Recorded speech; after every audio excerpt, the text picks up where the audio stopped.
Marvel Studios is currently producing X-Men 97, a sequel to the original X-Men TV series that was on Fox Kids. Now, some discoveries have been made that relate to the Doctor Strange and the Multiverse of Madness trailer that tease that universe appearing in the MCU in live action.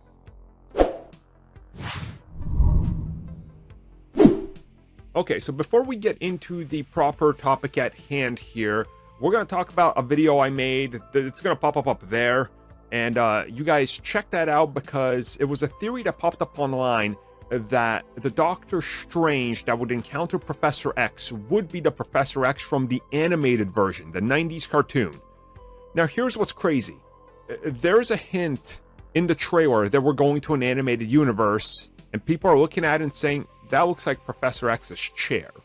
So let's talk about this. I think there is quite clearly more to this than meets the eye, and I do think that Marvel Studios taking on X-Men 97 as their first animated project is interesting because I think that series could become a new Marvel series universe that spans off of it as sort of building out sequels and have everything be affected by the bigger MCU.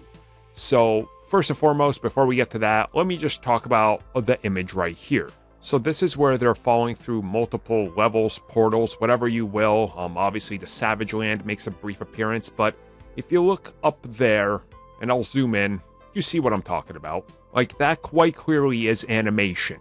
People believe that that is Professor X's chair, which he had that yellow floating chair, which honestly, I could see it. But again, it's just a brief thing in this trailer, so we don't have anything more to break it down. But it would kind of make sense because it's been rumored that Marvel Studios wants to build out a whole shared connected universe out of the animated side of things.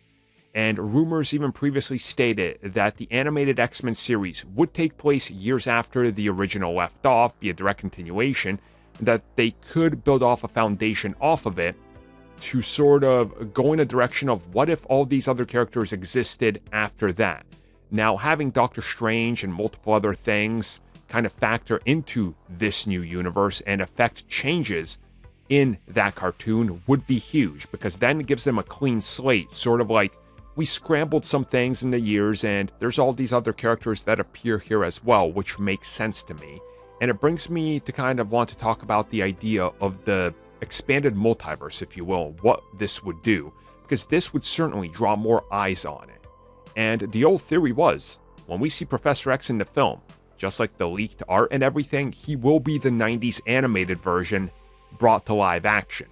So the X-Men 97 version of Professor X in the MCU will be played by Patrick Stewart in live action. And then this is going to go back and forth. So I think we're now seeing more evidence that we are going to see an animated element of the multiverse that will be rather big and important going forward, and how Marvel Studios truly wants to connect everything. And I think once you start to look at evidence like this and what they're setting up, the picture becomes a little bit more clear in terms of the amount of content that they want to toss into Doctor Strange that could have payoff and benefits down the road. X-Men not coming to live action soon, but X-Men cartoons coming soon. This is a good way to bring the X-Men into the MCU in a way and see what works, what doesn't, and what elements and possible things they could put into that universe to kind of use as a test bed for what might inevitably work for live action. It's a good way to synergize everything, if you ask me.